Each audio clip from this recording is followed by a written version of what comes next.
Guys, how far now? What's up? What's going on? Let's talk football. Let's talk Arsenal. Let's talk Newcastle. Let's talk Carabao Cup semi-finals, first leg, EFL Cup or whatever it's called now. We used to call it the Carabao Cup. Now it's the EFL Cup, whatever it is. Yeah, it's the English League Cup. Arsenal, we know in this League Cup, in this Carabao Cup, we've not had the best of runs in it. I remember the final 2007, one of the best finals you see. We lost to Chelsea. 2012, that was the worst. One of the, like, when I think back Arsene Wenger and what Arsenal is, those are one of the negatives I remember about Arsene Wenger. That final against a relegated Birmingham side, we lost to Birmingham. 2018 at Wembley. Now that one was a proper beating. We're playing with Shogdan Mustafi. I don't think anybody. That one was a given that we're going to lose to Man City, and it happened that way. We have to put down the gauntlet and take it to Newcastle tonight. We have to do something to show, like, the league, the Premier League might be out of sight, but we are serious about these other cups. Now it's a bit worrisome that we've signed a goalkeeper that is cup tied. I don't know what Mikel was thinking there. Now I hear rival fans saying, look, that Mikel and Arsenal are a match made in heaven, that he has probably reached the ceiling, and what he's done with Arsenal is the best he can do with Arsenal. And I'm there thinking, like, you guys cannot convince me to think stupidity of my club. But when you think about it, how can we finish back-to-back second? We could attract any player in, like, people literally, there were players who wanted to come to Arsenal because of what Mikel and what Edu and what the board or what Kroenke was doing at the club or is doing. How can we go from the back of second in the league? What did we do? We went and signed Raheem Sterling. We went and signed Merino. Now I'm telling you something. I was watching Nottingham last night. You see Yates, who is on the bench for Nottingham Forest. He can't even get into the Nottingham Forest team. I'm telling you, if we had him in our squad, Yates will be giving our midfielders a run for their money. Now, this is not saying that Yates is a better player than Mikel Merino. It is the fact that he has been in this league. He knows the intensity. He knows what he needs to do. He knows when to make that foul. I watched Yates. Even when they were in the championship, this guy, I've watched him. Now, I'm looking at my squad, how depleted we are. Against Brighton, we have Butler, Oyedeji, Kabia on the bench. Like, we cannot be challenging for the title. I don't want to move off. Let me not veer off. But yes, talking about Newcastle tonight. The thing is, obviously, we know Newcastle. They beat us already this season at St. James Park. I saw a tweet about someone saying that the only times we've lost this season, that it was fraudulent. Nah. Newcastle beat us fair and square. 1-0. They scored literally before 15 minutes. Held their own. Were compact for the remaining 70, 80 minutes or whatever it is when we scored that goal. And we just couldn't get into the game. This was around this time when Mikel was doing his madness again. Odegaard was out, fair enough. That was when we were playing this Leonardo Trossard in positions that God knows, I cannot even tell you what Leonardo Trossard was doing. We were underutilizing this guy, thereby nullifying him. Yeah, Partey was playing right back when Ben White was on the bench.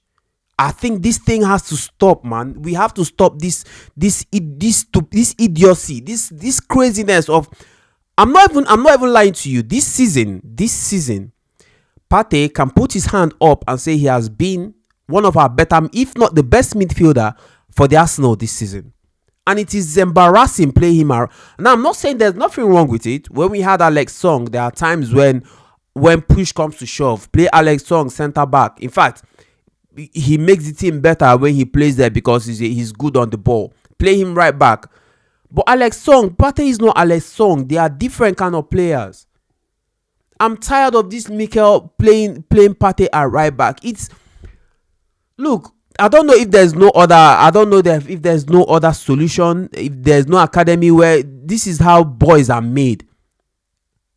Bukayo Saka is playing football today because Unai Emery was in a state of confusion at these times. I remember.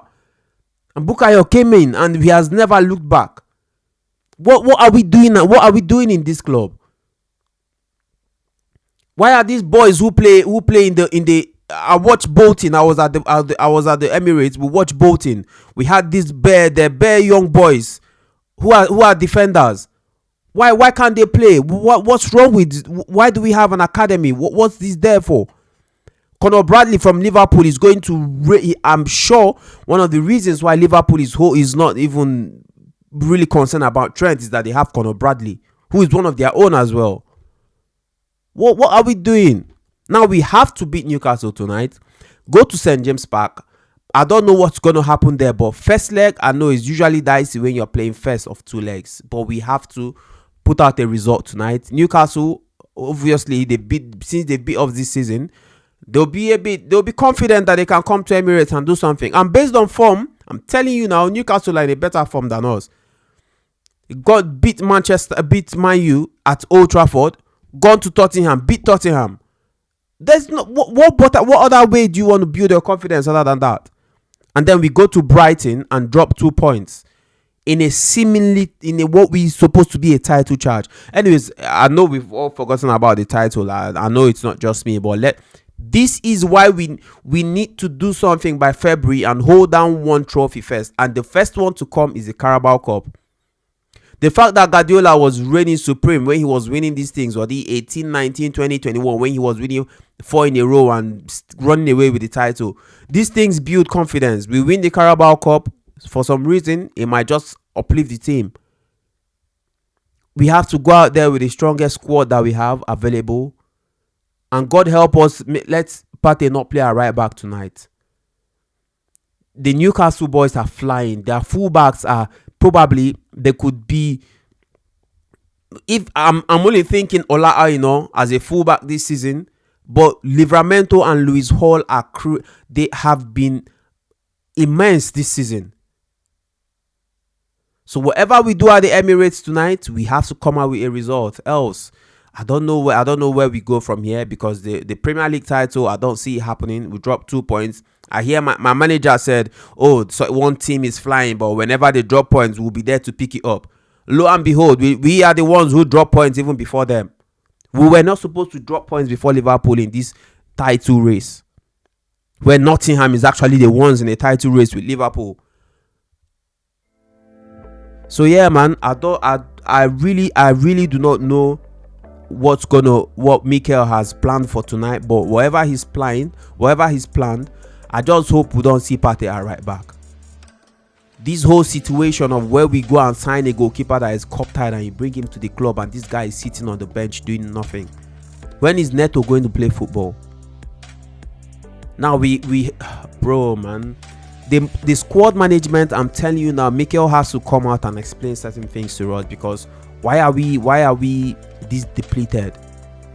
Well, fair enough, Bukayo Saka is injured. Now, Ethan, why are we now worried that a 17-year-old is injured and can't play football? But the times when we needed this boy to play, we didn't see him play football. The decision making at times is a bit ridiculous. Nah, man, I don't know. I'm gonna go. We win tonight, 2-0 to the Arsenal. Beat Newcastle, at least bust their bubble. This whole run of form, they have to hit something. That midfield that played against Brighton, God in heaven knows, if we line up with that midfield that played against Brighton, we will be slapped at home and the fans will be leaving that stadium even before halftime. But let's see what happens tonight. Let's know what your thoughts are. What do you think the scoreline will be? I'm going to go 2-0 to the Arsenal. I said this against Brighton. We went there and played 1-1. I don't know, man, but I have to back my team all day, every day. Mikel, sometimes it's peak, man, but you have to deliver. You just have to deliver. And hopefully at the end of the game, we'll be here smiling. So I'll see you on the other one, man. Peace.